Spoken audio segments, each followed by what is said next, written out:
सत्संग में आना कोई मामूली बात नहीं है। मेला, मुजरा, सर्कस, सिनेमा, कहीं भी जाना हो, आदमी पैसे भी लगाता है, समय भी देता है। हासिल क्या होता है? कौन सा फल लेके आता है वहां से? कौन सा लाभ कमा के आता है? कुछ भी तो नहीं, टाइम पास। दूसरे शब्दों में बोले तो समय बर्बाद। और सत्संग में कोई पैसा नहीं लगता, कोई चढ़ावा नहीं लगता। और जितना समय आप सत्संग में आके बैठे और बैठे रहेंगे, जब तक घर नहीं जाते, भगवान की कृपा दृष्टि जो हमेशा बरसती है, वो मूसलाधार बरसती हुई आपको खुशियां बख्शती रहेगी। तो आज का जो भजन है जिस पे ये सत्संग होने जा रहा है, वो भजन है, कीमती है ये समा इसे लगाता कहां, सत्संग में आ जा फायदा उठा जा, देखे जो सब नाश हुआ। इंसान मैं मेरी करता रहता है, हर समय इसे अपना बना लूं, उसे अपना बना लूं, एक होड़ सी लगी हुई है। मेहनत करना, कड़ा परिश्रम करना बिल्कुल भी गलत नहीं है, पर किसी का हक मार के खाना, किसी से छीन के खाना, इससे बड़ा पाप धर्मों में दूसरा नहीं है। जब आप किसी के मुंह का निवाड़ा छीन के खाते हो, तो वो निवाड़ा अमृत, आबो हयात नहीं, बल्कि धीमे जहर का काम करता है। इसलिए आप मेहनत की करके खाएं, कड़ा परिश्रम करके खाएं, हक हलाल, दसा नवां दी गिरद कमाई, हार्ड वर्क, ये हमारे सभी धर्मों में प्रेरणा है। पर आप किसी को भी देखिए, ज्यादातर लोग ठगी मारते हैं, बेईमानी, छल कपट, भ्रष्टाचार, रिश्वतखोरी से पैसा कमाते हैं। उनका धर्म कौन सा होता है? बदनाम धर्म होता है और बुरे कर्म करता है इंसान। धर्मों में लिखा नहीं है ठगी, बेईमानी, भ्रष्टाचार, बल्कि धर्मों में तो ये पाप बोला है। फिर भी आप लोगों को ठगी मारते देखो, बेईमानी, रिश्वतखोरी, भ्रष्टाचार करते देखो, और पहचानो उनका धर्म कौन सा है। क्योंकि हिंदू, मुस्लिम, सिख, ईसाई, बौद्ध, जैनिस, बहुत से धर्मों को हमने पढ़ा, उनमें तो कहीं भी इन चीजों के लिए कोई जगह नहीं है। ठगी, बेईमानी, भ्रष्टाचार, रिश्वतखोरी, उनमें तो गुनाह है, पाप, जहर। पर कौन मानता है धर्मों की? धर्मों का दिखावा, धर्मों का सरनेम हर कोई लगाता है, हर कोई पहनावा पहनता है। पर जब धर्मों की बात मानने की बात आती है, तो कोई कोई है जो धर्म के वचनों पे अमल करता है। धर्मों को सिर झुकाना, सजदा करना, नमस्कार, सत्कार करना जरूरी है, लेकिन उसके बाद बहुत बड़ी बात यह है कि धर्मों में जो लिखा है उसको मानना भी जरूरी है। हम चैलेंज करते हैं, किसी धर्म में लिखा हो निंदा चुगली करना बढ़िया है, नशे करना बहुत अच्छी बात है, ठगी, बेईमानी, भ्रष्टाचार सही रास्ता है, बुरे कर्म, हरामखोरी करना, वेश्यावृत्ति करना बिल्कुल सही है। कहीं भी किसी भी धर्म में हमें लिखा हुआ बता दो, हम सत्संग करना छोड़ देंगे। ये लिखा हो कि ये जायज है, ये सही है। सारे धर्मों में ये लिखा है, ये गुनाह है, ये पाप है, ये मना है। पर लोग धर्म का दिखावा करते हैं, धर्म के वचनों पे बहुत कम चलते हैं। महापुरुषों ने लिखा, कलयुग में कर्म धर्म नहीं कोय, कलु का जन्म चंडाल के हो। ऐसा टाइम आएगा, धर्मों का नाम तो सब रखेंगे, पहनावा तो सब पहनेंगे, पर धर्मों के कर्मों को बेरहम बन के लोग खत्म कर देंगे, यानी धर्म का कर्म नहीं किया करेंगे। तो आज वो टाइम चल रहा है। आप कोई भी ठेका देख लो शराब का, उसके सामने कौन खड़ा है? बुरा ना मानना, कोई हिंदू, कोई मुस्लिम, कोई सिख, कोई ईसाई, वैसे कपड़े पहने एक आदमी खड़े हैं। जबकि इन धर्मों में लिखा है नशा बर्बादी का घर है, राक्षसों का, शैतानों का खाना पीना है, पर फिर भी वहां लाइनें लगी होती। कोई शरेआम पीता है तो कोई चुपके चुपके पीता है। फिर धर्म का नाम क्यों? धर्म का नाम ना रखो। कहता ये कैसे ना रखो, ये तो मेरे मां बाप का धर्म है। अरे भाई, धर्म को अगर मानते हो तो धर्म में जो बातें लिखी हैं उनको भी मानो। गुरु पीर फकीर को अगर मानते हो तो गुरु वचन भी मानो। सिर्फ मानो और अमल करो, फिर देखो जीवन में कैसे खुशियां आती हैं, कैसे आपके बुरे कर्म धुल जाते हैं और अच्छे कर्म बन जाते हैं। आज होड़ लगी है, होड़, ठगी की, बेईमानी की, भ्रष्टाचार की, नशे की, दूसरे को नीचा दिखाने की, झूठा गुमान जो गैरत का रूप लेता है, उसको झुका दूं, उसको झुका दूं।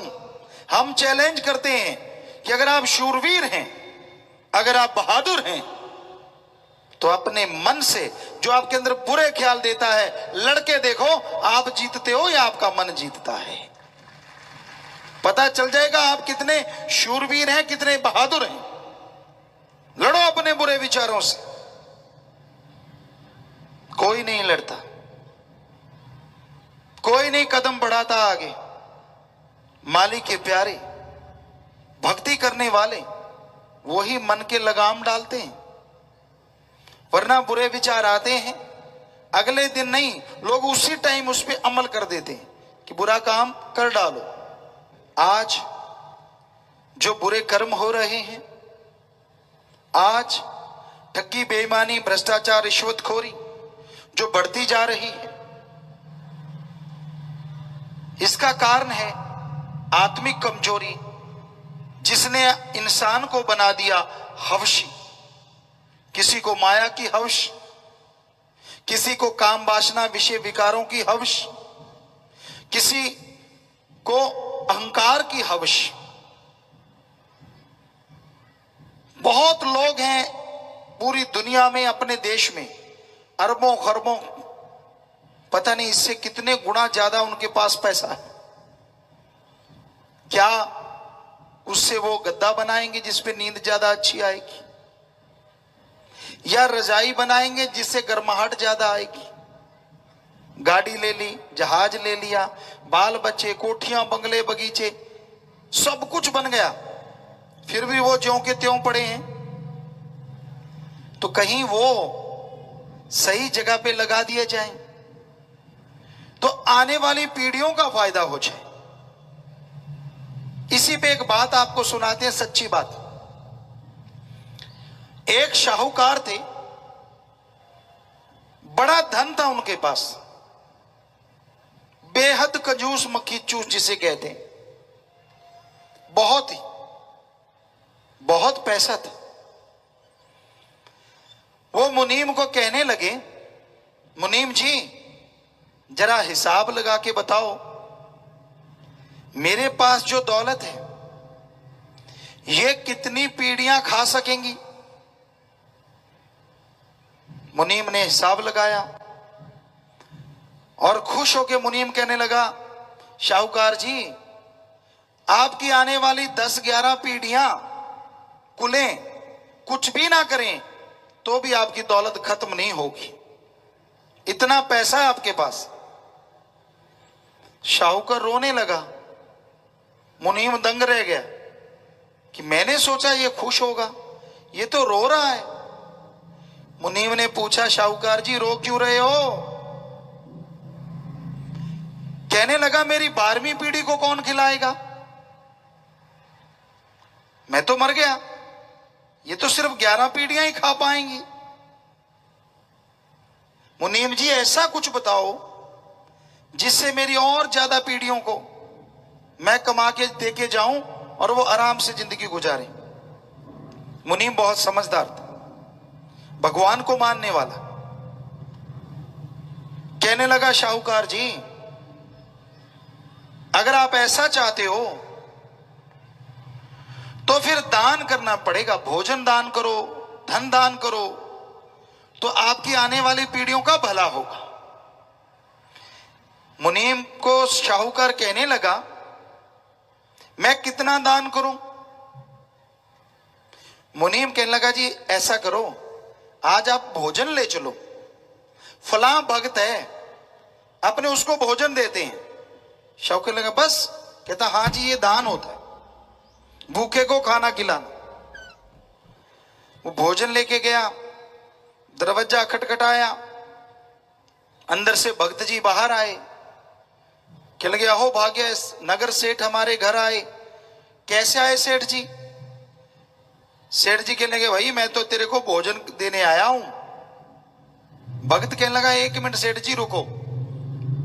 भक्त अंदर गया, वापिस आ गया। कहने लगा, सेठ जी ये भोजन ले जाओ, मेरे घर शाम का भोजन है, ये भोजन मेरे को जरूरत नहीं, किसी और को दे दो।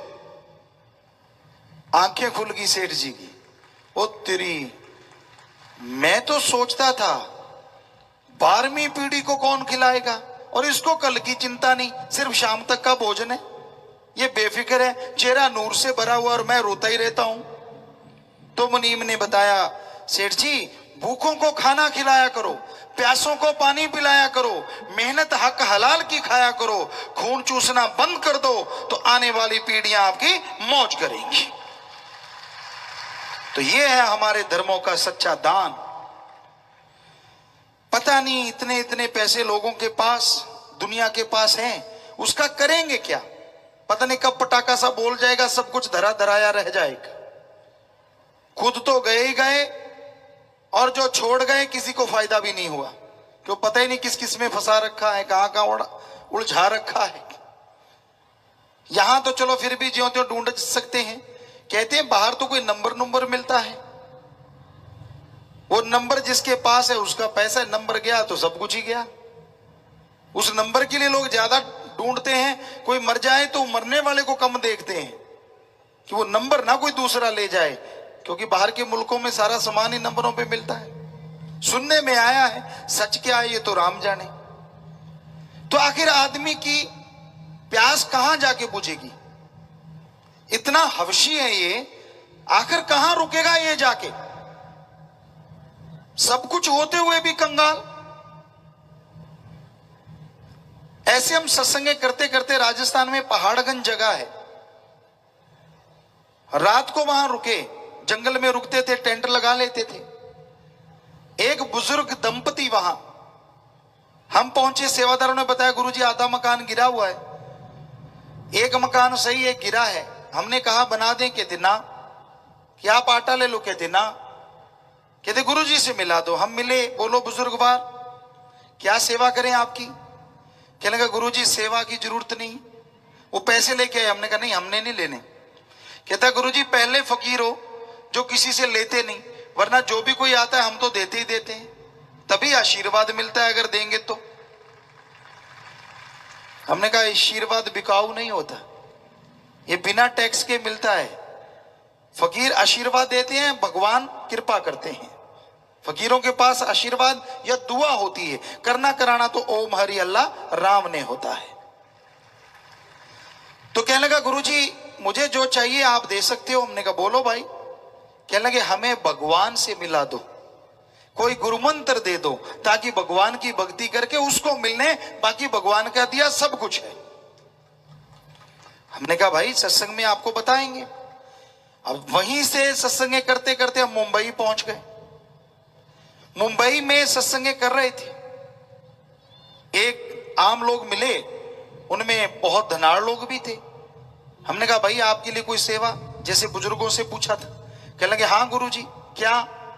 50 करोड़ लगाया है, उसको 1 अरब बना देना। अब सोचो 50 करोड़ लगाया है, 1 अरब बना देना। आप क्या करोगे? भगवान को प्रसाद खिलाएंगे। वाह क्या लालच देते हो। जो आपको 50 करोड़ देगा वो 25 का प्रसाद नहीं खा सकता खुद। जो आपको सब कुछ दे सकता है, क्या वो 54 की एक टिक्की का भूखा है जो आप डिब्बे में से निकाल के दे आते हो? डिब्बे तो खुद ही रगड़ जाते हो। बुरी सच्ची बात बुरी जरूर लगेगी, पर हम आपको आज सच बताएंगे। सच क्या है धर्मों में? धर्मों में सच है, भावना से प्रभु को पाया जा सकता है, श्रद्धा से पाया जा सकता है। पर श्रद्धा का मतलब रुपया पैसा नहीं है, अंदर की भावना जो मां बेटे की होती है, बाप बेटे की होती है, वो जो तड़प होती है। अगर बाप बेटे की 100% है, भगवान के लिए वैसी तड़प श्रद्धा 15-20 पैसे बना लो, हम गारंटी देते हैं भगवान आपके सामने खड़े हो जाएंगे। पर आजकल तो पैसे को श्रद्धा बना रखा है। हम सभी धार्मिक जगहों पे गए हैं, हमारे साथ वाले हमें लेके जाते, हम पूछते भाई कैसे? कहते आपकी जो श्रद्धा है चढ़ा दो। हमने कहा श्रद्धा कहां से चढ़ाएं, वो तो अंदर है। कहते नहीं नहीं, मतलब पैसा, पैसे को श्रद्धा कहते हैं, जो तेरी श्रद्धा चढ़ा दो। अरे श्रद्धा भी कभी चढ़ाई जाती है, भावना भी कभी चढ़ाई जाती है। श्रद्धा भावना तो बनाई जाती है प्रभु को पाने के लिए। उसके लिए कोई अमीर गरीब का मतलब नहीं, राजा भी उसे पा सकता है और रंक भी उसे पा सकता है। जिसके अंदर सच्ची भावना है वो भगवान की कृपा दृष्टि से माला माल हो सकता है। उसके अंदर आत्मिक शांति परमानंद बेहद आ सकता है। तो भगवान ये नहीं देखते आपने कपड़े कैसे पहने, भगवान ये नहीं देखते आपके पास किस गाड़ी से उतर के आए हो, वो ये नहीं देखते आपकी हवा में उड़ान है कि चंद्रमा पे पलाट है। वो देखते हैं क्या आपकी भावना शुद्ध है, क्या आपके व्यवहार में शुद्धिकरण है, क्या आपके अंदर इंसानियत है। अगर है तो उसकी कृपा ऐसी होगी कि आपकी जिंदगी में बहार रहेगी, पतझड़ का मौसम कभी नहीं आएगा। वरना भाई कर्मों से कुश्ती लड़ते रहोगे, पता नहीं कब मालिक का बुलावा आ जाए। कभी बीमारी, कभी टेंशन, कभी परेशानी, कभी लड़ाई झगड़े, कभी घर में कुछ, कभी कुछ, कभी कुछ, कभी कुछ। अगर आत्मिक शांति चाहते हो, शांत में जीवन गुजारना चाहते हो, तो आप प्रभु के नाम का सुमरन करके देखो, श्रद्धा से भावना से उसको बुला के देखो, वो जरूर आएगा, कृपा करेगा और आपकी तमाम परेशानियों को, तमाम चिंता टेंशनों को चुटकी में दूर भी कर देगा। ऐसा है भगवान, ऐसी है उसका आत्मबल। तो समय की कीमत करना अति जरूरी है।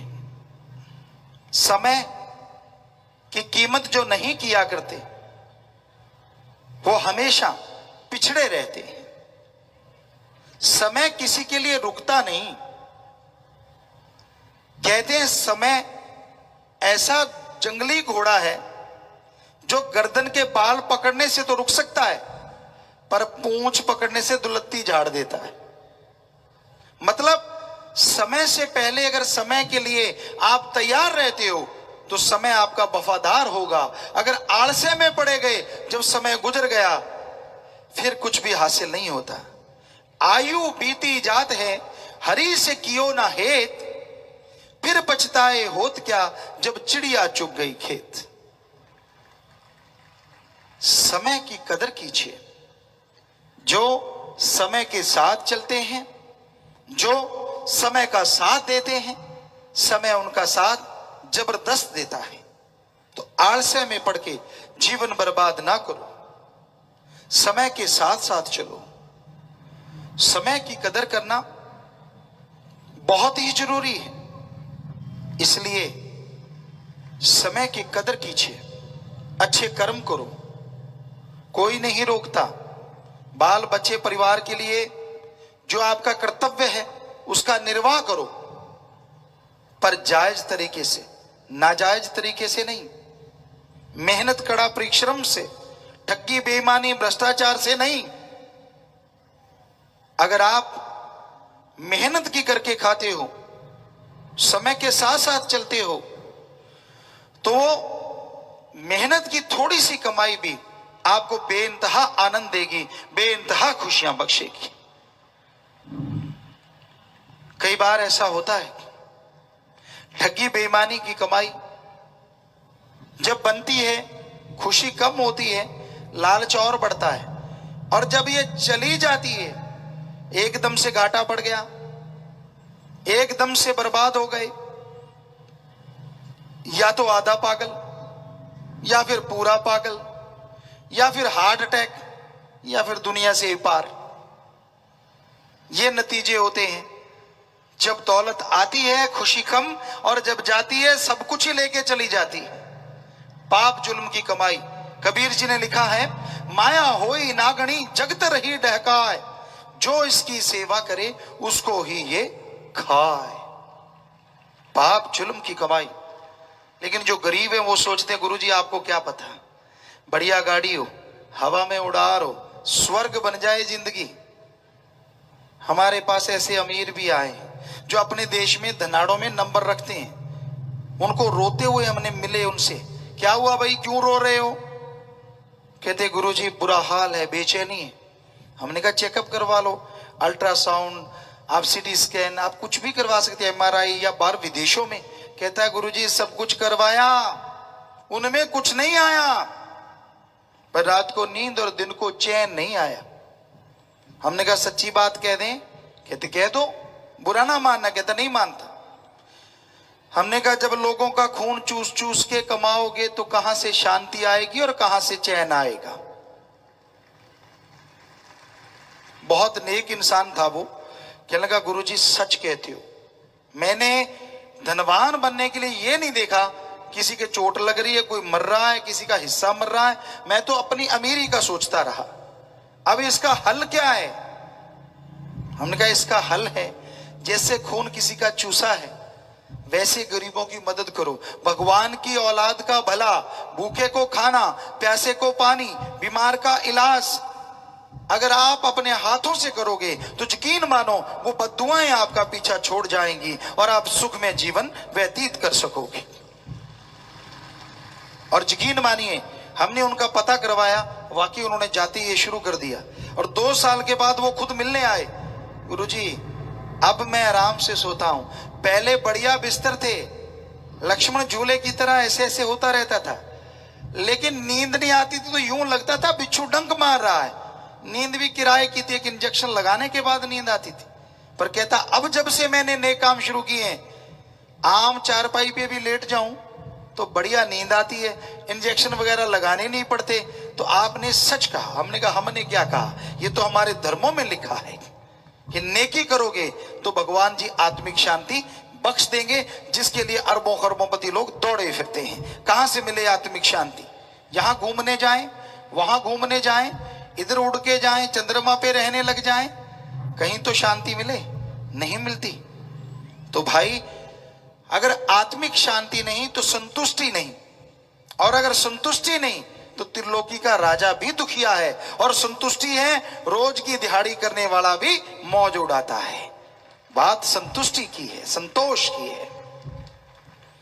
तो ये संतुष्टि आती है, नेक कर्म करो, प्रभु के नाम का सुमरन करो तो संतुष्टि आएगी, चैन आएगा, और आप भगवान की खुशियों को, परमानंद को हासिल करोगे, जिसमें ऐसा नशा, ऐसी लज्जत, ऐसी शारीरिक तंदुरुस्ती है जिसके लिए शब्द अल्फाज छोटे पड़ जाते हैं। हाथ कंगन को आरसी क्या, पढ़े लिखे को फारसी क्या। हम तो आपको शब्द बता देंगे, आप घर में परिवार में जैसे मर्जी रहते हुए उसका जाप करके देख लेना, जो भगवान हमें कृपा कर सकता है, आपके ऊपर कृपा क्यों नहीं करेगा? आप भी इंसान हैं और हम भी इंसान हैं। तो आपको वो तरीका बताएंगे। समय के साथ साथ अगर आप अभ्यास करेंगे तो उसकी तमाम खुशियां आपको जरूर मिलेंगी। तो इस बारे में जो लिखा बताया संत महापुरुषों का आएगा, सेवादार भाई पढ़ के सुनाएंगे। कीमती है ये समय, इसे लगाता कहां, सत्संग में आ जा फायदा उठा जा, देखे जो सब नाश हुआ। कि जो दिखता है एक दिन खत्म होगा, जो खत्म नहीं होता अभी दिखता नहीं है, वो ओम हरि अल्लाह राम, जो सच था सच है और सच ही रहेगा। उसमें कभी कोई परिवर्तन नहीं आता। उसको छोड़ के दुनिया की हर चीज में परिवर्तन निश्चित है। तो जो देखता है भाई, जिसके लिए ललचाता है तेरा मन, यहीं पे छोड़ जाना है, सब कुछ खत्म होने वाला है। इस बारे में लिखा है, धन धन सतगुरु तेरा ही आसरा, सत्संग करने से जीव का नया जन्म होता है, हैवानी जिंदगी का खात्मा हो जाता है और मालिक से अपना रूहानी रिश्ता लगने लगता है। कर्मों से नेह कर्म होता जाता है, हौमे की मैल उतर जाती है और नाम रूपी जहाज पर बैठकर जीव भव सागर से पार हो जाता है। लोहा लकड़ी के साथ लगकर तर जाता है। जो कुछ दृश्यमान है सब नाश हो जाने वाला है। इसके अंदर सारे सामान भी नष्ट होने वाले हैं। राजा प्रजा मंडप बाड़ी और उसके अंदर बसने वाले दुनिया की सब सामग्री, सोना चांदी और उसके पहनने वाले ये काया कपड़े, स्त्री और पुरुष सब ही नाश हो जाने वाले हैं। दुनिया इन उलझनों में हरि को भूल बैठी है। यहाँ कोई चीज दोस्ती के लायक नहीं। यहां से हर किसी को एक ना एक दिन जाना होता है। यक्ष ने युधिष्ठिर से जब पूछा दुनिया में सबसे बड़ा आश्चर्य क्या है, तो सीधे शब्दों में आपको बताते हैं। युधिष्ठिर ने कहा कि एक आदमी देखता है उसे छोटी उम्र का मर रहा है, हम उम्र मर रहा है, उससे बड़ा मर रहा है, पर वो देख रहा आदमी ये कभी नहीं मानता कि उसने भी एक दिन मरना है। ये सबसे बड़ा आश्चर्य है, सबसे बड़ा दुनिया का अजूबा है। तो भाई, पर आप मानो चाहे ना मानो, ये तो हकीकत है कि जो यहां बना है उसने एक दिन बिगड़ना है, जो आया है उसने एक दिन जाना है। ये हकीकत है। जन्म मुश्किल पाया है, अनमोल हीरा बताया है, 84 चक्कर लगाया है, फिर यह हाथ में आया है, हाथ से जाएगा वापिस ना आएगा, मिले या बार बार ना। मनुष्य जन्म अनमोल है। हमारे धर्मों में लिखा 84 लाख शरीर और सबसे आखिर में आत्मा को मिलता है मनुष्य शरीर। 5 तत्व शरीरों में पाए जाते हैं, पृथ्वी, पानी, अग्नि, वायु और आकाश। तो ये पांचों तत्व सभी शरीरों में परिपूर्ण नहीं होते। पेड़ पौधों में पानी सबसे ज्यादा है, बाकी नाम मात्र। कीड़े मकोड़ों में हवा और आग है, पक्षियों में हवा, पानी और मिट्टी है, और पशुओं में 4 तत्व पृथ्वी, पानी, अग्नि, वायु। सभी शरीरों में आकाश तत्व नाम मात्र है, पर मनुष्य शरीर में पांचों तत्व अनुपात में है। आकाश तत्व सबसे ज्यादा मनुष्य शरीर में है, और उस आकाश तत्व की वजह से आदमी के दिमाग की सोचने समझने की शक्ति बाकी सब जीवों से कई गुना ज्यादा है, बहुत ज्यादा बढ़ चढ़ के है। और हमारे धर्मों में मनुष्य को सर्वश्रेष्ठ कहा, सर्वोत्तम कहा, क्योंकि मनुष्य अगर चाहे तो इस मृत्युलोक में भगवान की भक्ति करके उस भगवान को, अल्लाह राम को देख सकता है, जबकि बाकी पशु पक्षी परिंदे चाह के भी उस सुप्रीम पावर, उस ओंकार को नहीं देख सकते। बाकी काम धंधे तो पशुओं वाले और आदमियों वाले मिक्स हैं। खाना पीना और बच्चे पैदा करना, घर बनाना, वो घोंसला बना लेते हैं, कोई जगह बना लेते रहने की, बनी बनाई पे जाके बैठने लग जाते हैं। तो लेकिन आदमी से फिर भी कम है। आदमी तो अपना घर बना लेता, पड़ोसी पे निगाह रख लेता है कि मैंने अपना तो बना लिया, इसका दबा लूं या उंगली सीधी नहीं तो टेढ़ी करके छीन लूं। पशु ऐसा नहीं, उनको जैसा मिल गया कोशिश करते हैं अपने तक संतुष्ट रहें। तो उनका तो मलमूत्र जीते जी काम में आता है, मरने के बाद चमड़ा हड्डियां मांस सब काम आता है। आदमी का जीते जी मलमूत्र संभालने के लिए साइंटिस्ट लगे हुए हैं, कैसे संभालें। और मरने के बाद हड्डियों पे भी टैक्स लगता है, लेके जाओगे। हमने देखा है कई जगह झगड़ा हो जाता है, वो कहता है ये मेरा ग्राहक, वो कहता है मेरा ग्राहक, जुत्तम पेल हो जाता है। बेचारा वो ठगा सा रह जाता है कि मैं तो हड्डियां यहां पे विसर्जन करनी है, मैंने पार करनी है, और यहां तो गड़बड़ कुछ और ही हो गई, तो उस पर भी टैक्स लगता है। जबकि पशुओं की हड्डियां, चमड़ा, मांस सब काम में आ जाता है। तो भाई इसे लिहाज से देखो तो पशु सर्वश्रेष्ठ है, लेकिन भगवान को पाने के लिए मनुष्य शरीर बना और ये उसे पा सकता है, इसलिए सारे धर्मों में सर्वश्रेष्ठ खुद मुख्तियार या सरदार जो इसको बोला गया, मुखिया। तो आप अगर मालिक का नाम नहीं जपते तो आप खुद सोचिए आप किस श्रेणी में आ जाते हैं। बुरा ना मानिए, पर ये धर्मों की बात आपकी सेवा में रख रहे हैं। पूंजी श्वासों की लाया, ठगों को माल ठगाया, बन के व्यापारी आया, सच्चा बन जना कमाया, क्या तू कमाया किस लिए आया, सौदा किया नाशवा। भगवान ने कीमती श्वास दिए और ये श्वास कभी कम ज्यादा नहीं होते। लेखे तेरे श्वास गिरास, तिल बदे नराई घटे जो लिख दी करतार। भगवान ने जितने श्वास दिए हैं, तिल के दाने जितने बढ़ नहीं सकते और राई के दाने जितने कम नहीं होते। समय सीमा कम ज्यादा की जा सकती है। मारकंडे, कागभूषुंड हमारे ऋषि हुए हिंदू धर्म में और उनकी उम्र हजारों साल थी। क्या ये ऐसा आज संभव है? हाँ संभव है। कैसे? ध्यान से सुनिए। आदमी 1 मिनट में 16 से 18 श्वास लेता है। अगर ये प्राणायाम की क्रिया करे और श्वास को अंदर भर के रोक ले और फिर छोड़े तो 1 मिनट में 1 श्वास भी लिया जा सकता है। अब मान लीजिए 1 मिनट में 16 श्वास के हिसाब से आपकी उम्र 60 साल है, यानी 1 मिनट में अगर 16 लेंगे तो 60 साल में आपके जितने श्वास भगवान ने दिए वो पूरे हो जाएंगे। पर अगर 1 मिनट में 1 श्वास लेने आप लग गए तो 15 गुना सीधी उम्र बढ़ गई, टाइम पीरियड। और जो हमारे ऋषि मुनि थे 100% सच्चा उनकी उम्र इतनी थी। क्यों? क्योंकि वो प्राणायाम में श्वास अंदर भर के छोड़ना भूल ही जाते थे। 3-4 मिनट के बाद 1 श्वास लेते थे। तो अब कैलकुलेट कर लिए उनकी उम्र कितनी हो जाती थी। पर आपने तो उल्टा कर रखा है।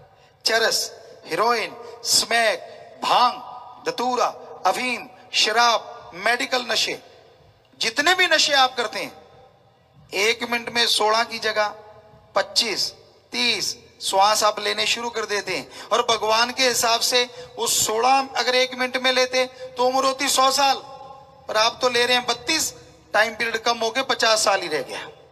और 50 वालों का 25, श्वास कम ज्यादा नहीं होते। तो आप अपने पैरों पे कुल्हाड़ा मारते। कई पूछते हैं नौजवान, गुरुजी एक्सरसाइज करते हैं, दौड़ते हैं, भागते हैं, उससे भी श्वास बड़े तेजी से जाते हैं?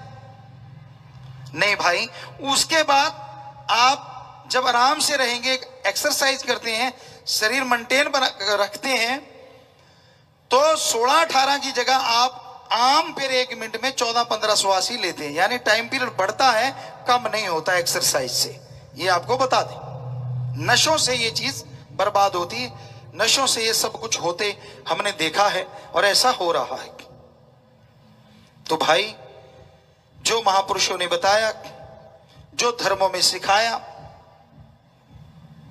वो आपकी सेवा में अर्ज कर रहे हैं। नशे बर्बादी का घर है। आप गम बुलाने के लिए नशा करते हो, अपना डर दूर करने के लिए नशा करते हो, अपनी असफलता के लिए नशा हासिल करते हो। आप तिलमिला जाते किसी बात पे, सक्सेस नहीं होते, उसके लिए नशा करते हो। पर ये नशा टेम्परेरी है, थोड़ी देर के लिए आपका गम बुला देगा, थोड़ी देर के लिए आपका दुख दर्द थोड़ा कम कर देगा, लेकिन हो सकता है ये नशा करने से वो आपका गम जब नशा टूटने लगे तो कई गुना ज्यादा बढ़ जाए, जिससे आप आत्महत्या तक पहुंच जाते हैं, जिससे आप आत्मघाती बन जाते हैं। इसलिए ये दुनियावी नशा ना करो। अरे नशा करना है तो राम नाम का करो।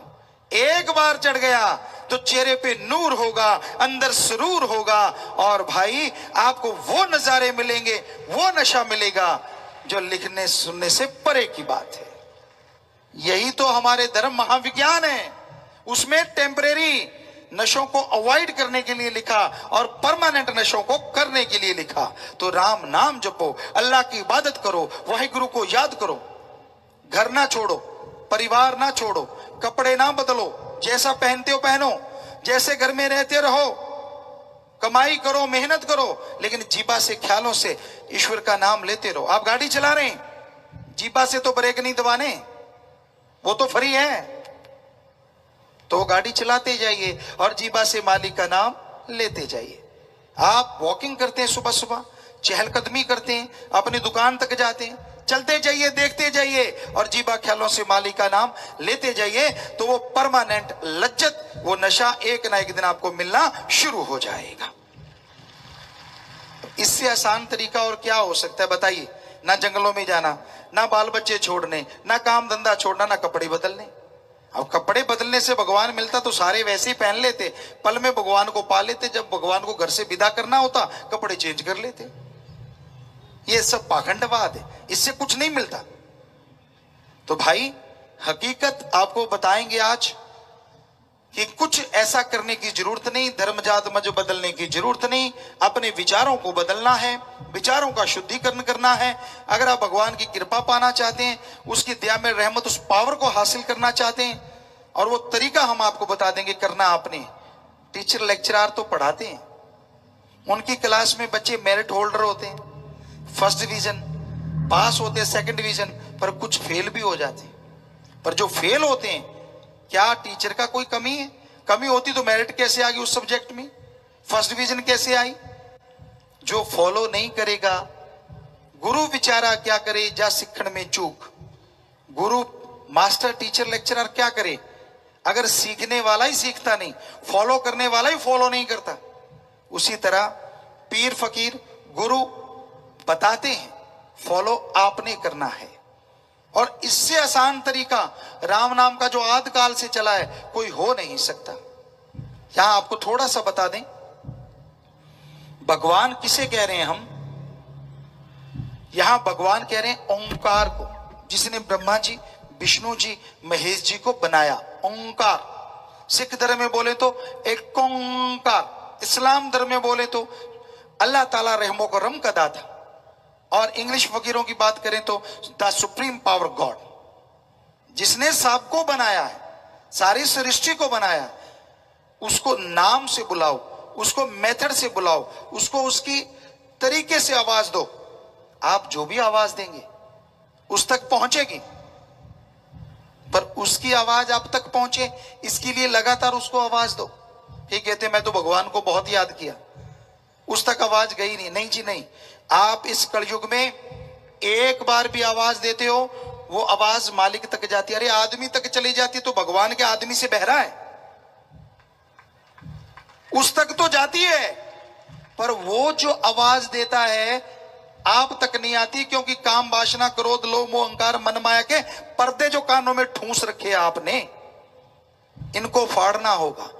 और वो राम नाम की निरंतर भक्ति से ये पर्दे खत्म हो जाएंगे और फिर भगवान जी कण कण में जर्रे जर्रे में आपको नजर आएंगे। उनकी धुन उनकी आवाज सुनाई देगी, जिससे मस्ती छाएगी, खुशियां आएंगी।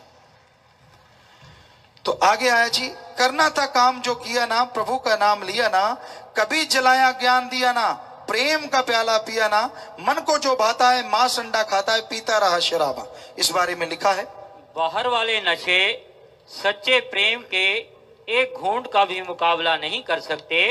वो जान जा रूह की शराब है, वो कहाँ की और ये जमीनी शराब कहाँ की, इन दोनों का क्या मुकाबला हो सकता है। हाफिज साहब फरमाते हैं कि मजाजी शराब के 2000 मटके सतगुर के प्रेम प्याले के एक घूंट का भी मुकाबला नहीं कर सकते। तो यही सच्चाई है कि नशे बर्बादी का घर है। विष्णु पुराण, शिव पुराण, वेदों में, हमारे हिंदू धर्म में फरमाया, पवित्र ग्रंथों में, जब समुद्र मंथन हुआ, जितने भी बढ़िया चीजें निकली देवता किन्नर गंधर्व आदमी को दे दी गई, लेकिन जैसे नशे निकले तमाम नशे राक्षसों ने खाने पीने शुरू किए।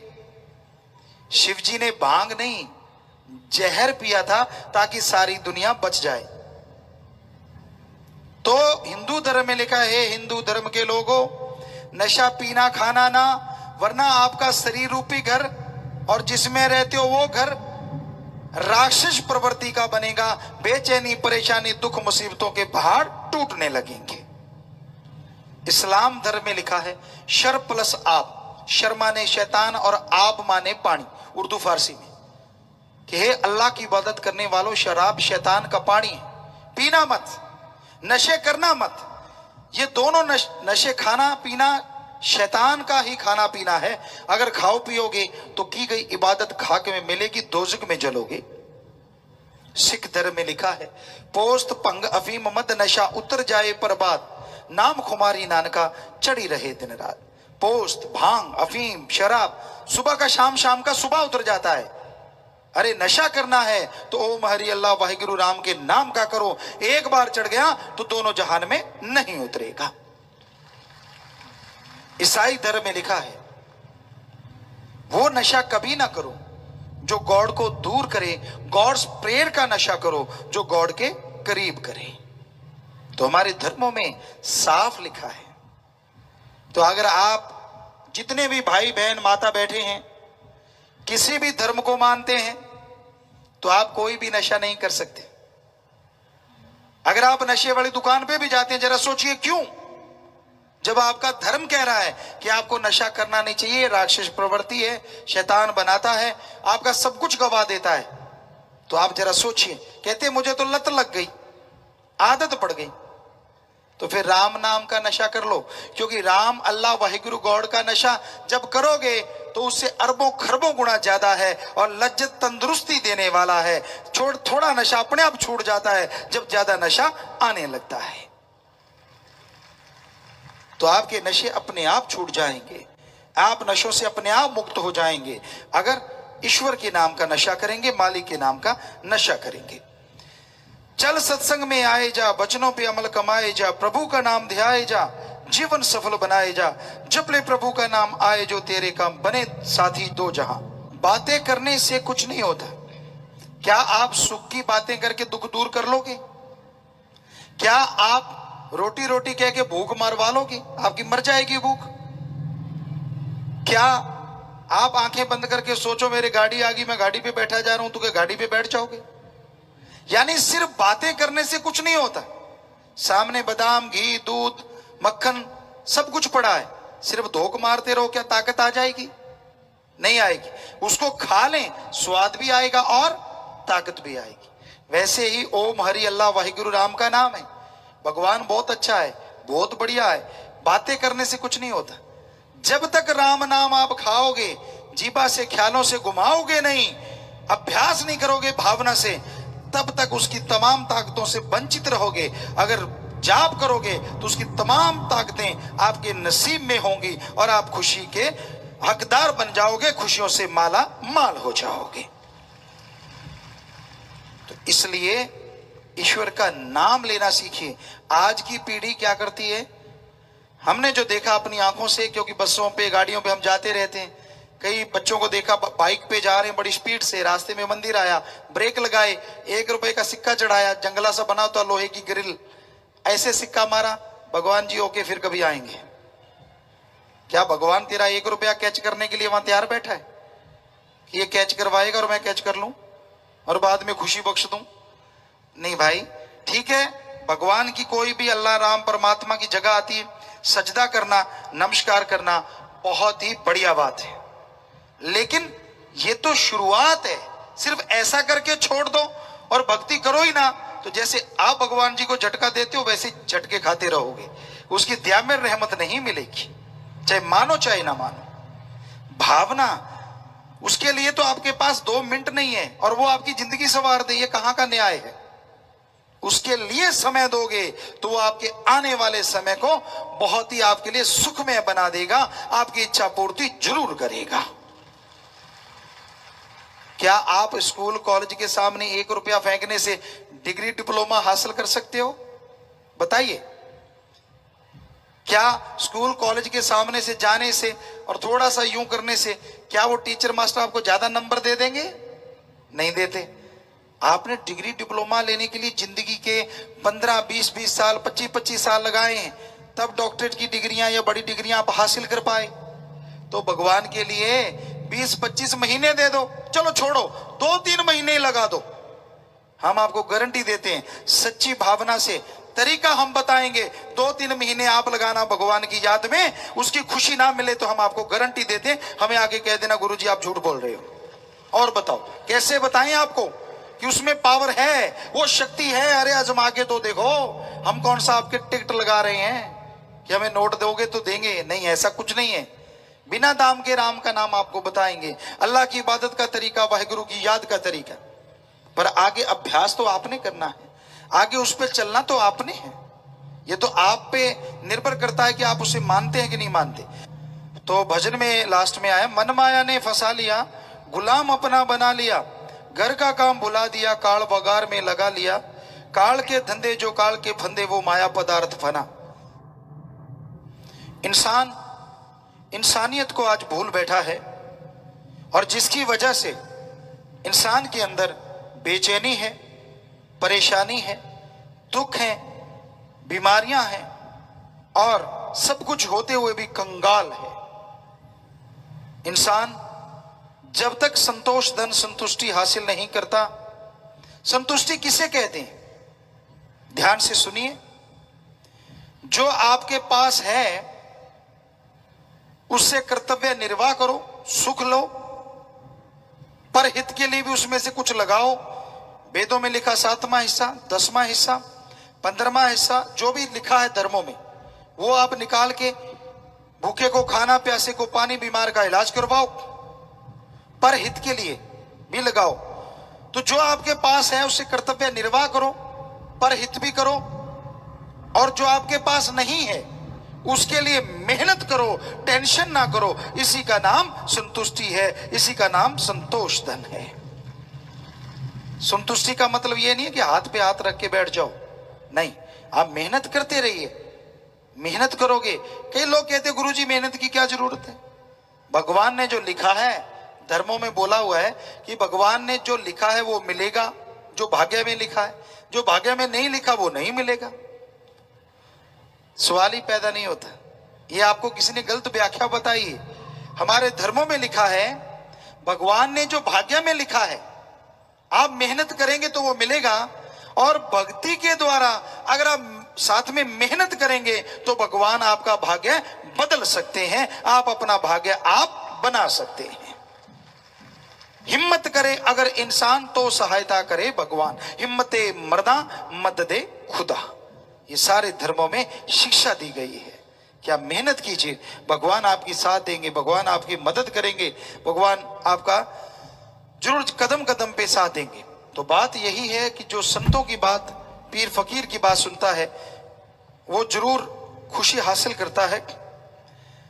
समय का लाभ जो उठाए ना, हाथ से गया फिर आए ना, कल पे छोड़ पछताए ना, कल किसी के हाथ आए ना, कहें शास्त्र नाम जी जप ले नाम जी, फिर ना मिलेगा समय।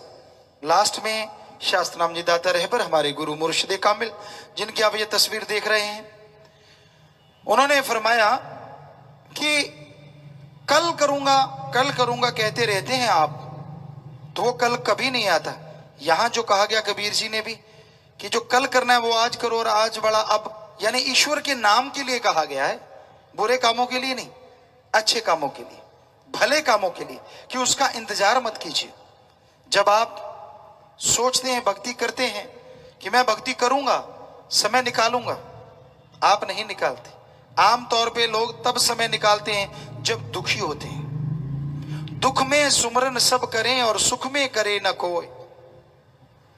दुख में सुमरन सब करें और सुख में करे न कोई, जो सुख में सुमरन करें तो दुख काहे को होए। जब दुख आता है, गम, चिंता, टेंशन, परेशानियां, हर कोई मालिक को याद करता है, और जब सुख शांति होती है कोई मालिक को याद नहीं करता। संत कहते हैं अगर सुख शांति में मालिक को याद कर लो तो आपको दुख कभी आए ही ना। तो अपने ओम अल्लाह वाहिगुरु राम को समय दीजिए। आपका सारा समय निश्चित है। सुबह उठना, फ्रेश होना, रफा हाजत जाना, चाय, उसके बाद नाश्ता, काम धंधे पे जाना, दोपहर को खाना, रात को खाना, दूध पीना, बाल बच्चों से बातें, सब समय निश्चित आपने कर रखा है। पर आपके 24 घंटे में अगर किसी के लिए समय नहीं है तो वो भगवान के लिए। कई कहते नहीं जी हमने तो किया है, सुबह उठ के पूजा करते हैं। कैसे करते हैं आप? क्या भावना से? क्या सही तरीके से? कई बार क्या होता है, लोग माड़ा घुमाते रहते हैं और जीबा में अंदर कुछ और चलाते हैं, कई बार कुछ और ही बोल जाते हैं। हमने एक बुजुर्गों को देखा, वो माड़ा घुमा रहे थे, हम भी पास बैठ के कि चलो राम नाम सुनते हैं, राम राम राम राम राम राम राम राम, अल्लाह अल्लाह अल्लाह। हमने कहा बहुत ही बढ़िया बात। तो अचानक उनका पोता नाती आया, सुंदर से गिलास पड़े हुए थे कांच के, उसने उसे फोड़ दिए। बुजुर्गों को आ गया गुस्सा।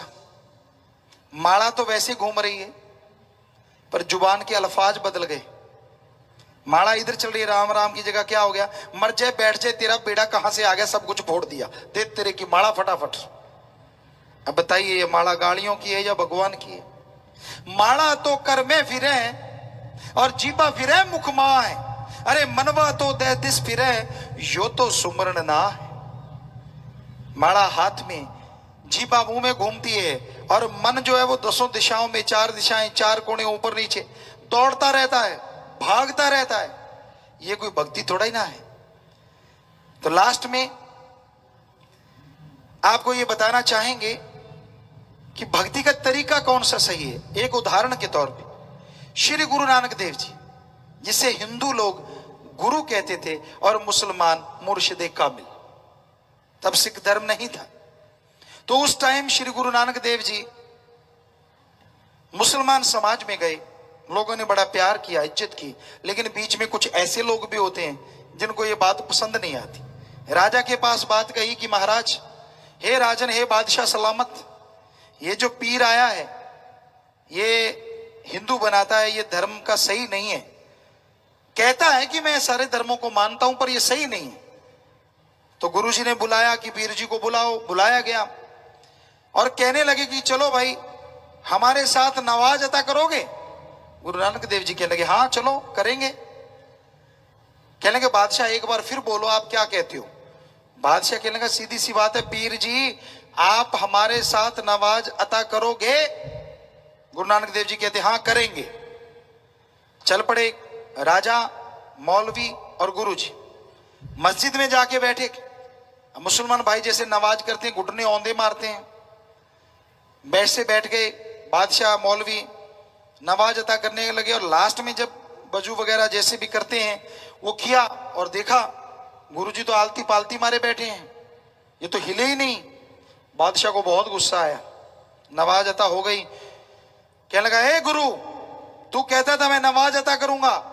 गुरु नानक देव जी मुस्कुराए, मैंने नहीं कहा बादशाह, आपने कहा था हमारे साथ नवाज अता करो। तो बादशाह कहने लगा हम तो नवाज अता कर रहे थे। गुरु नानक देव जी फिर मुस्कुराए, बादशाह आपका तो यहां बुत था, शरीर था। अरे अंदर से आप काबुल में सफेद रंग के घोड़े आए हैं, कोई और ना खरीद के ले जाए, आप तो वहां घोड़े खरीद रहे थे, मैं तो अकेला था। कहने लगे मेरा मौलवी तो था। बादशाह कहने लगा गुरु सच कह रहा है। कई लोग कुछ बातों पे सच्चे भी होते थे। मौलवी कहता हाँ मैं तो था, डरता डरता। गुरु जी कहते तू यहां कहां था, तेरी गाय ने बछड़ा दिया है, तुझे था कि पहला दूध मैं पीऊंगा, कहीं बछड़ा ही ना चढ़ा जाए सारा, तू तो गाय के बछड़े बांध रहा था, यहां तो मैं अकेला ही रह गया। और बादशाह तूने कहा था हमारे साथ नवाज अता करना, तो मैं अकेला नवाज अता कैसे करता। दोनों मान गए कि पीर सही है, सच बोलता है, झूठा नहीं है। तो कहने लगे जी कैसे होना चाहिए। आज भी लोग पूछते हैं भक्ति कैसी होनी चाहिए। 10 मिनट 15 मिनट भक्ति करो, पर जब भक्ति करो तो सिर्फ भक्ति करो, दुनिया का बिजनेस या व्यापार ना करो। बैठे हैं भक्ति में, अंदर से पड़ोसी का बेड़ा गर्क हो जाए तो बढ़िया है। मेरी दुकान पे ग्राहक नहीं आए, उसके तो लाइन लगी हुई थी, भगवान आग लगा देना रात को, तेरा क्या जाता है, ये भक्ति है, ये भक्ति कर रहे हो।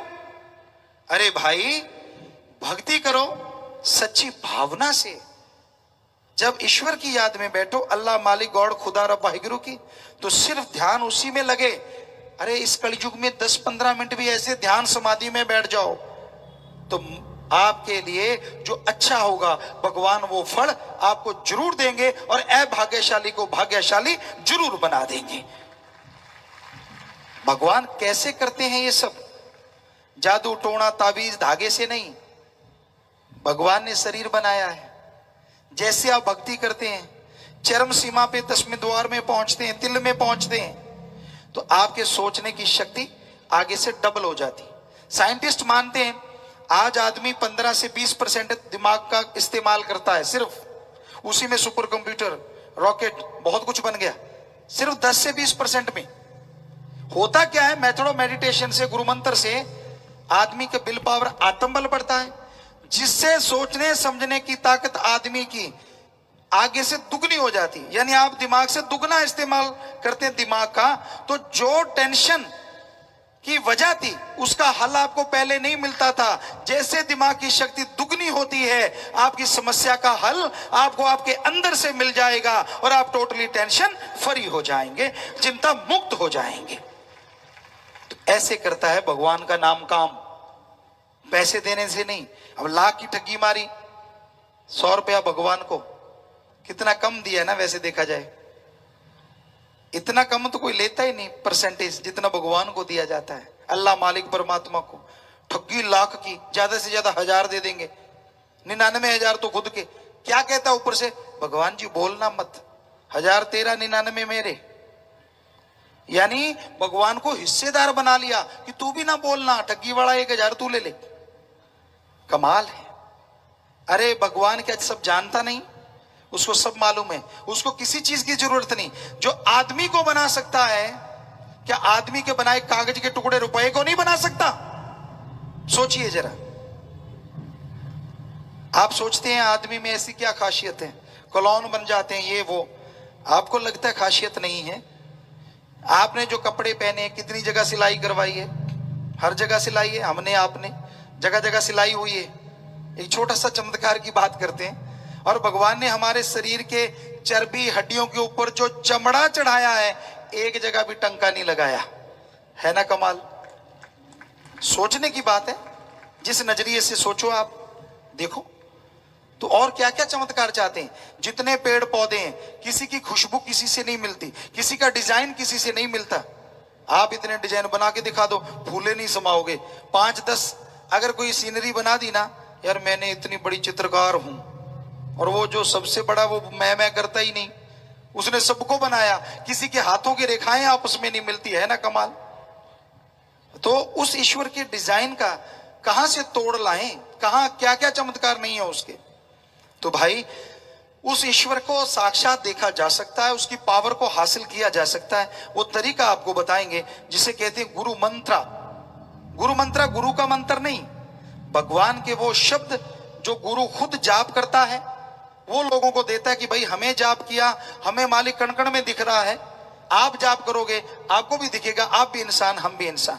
तो उसे कहते गुरु मंत्र, नाम दीक्षा। सिख धर्म में बोले तो नाम शब्द, इस्लाम धर्म में बोले तो कलमा, और इंग्लिश फकीर कहते हैं द गॉड्स वर्ड्स या मेथड ऑफ मेडिटेशन, ध्यान का तरीका। ना पैसा, ना चढ़ावा, ना कपड़े बदलने, ना धर्म छोड़ना, ना जात मजहब। तो वो तरीका आपको अभी बताएंगे।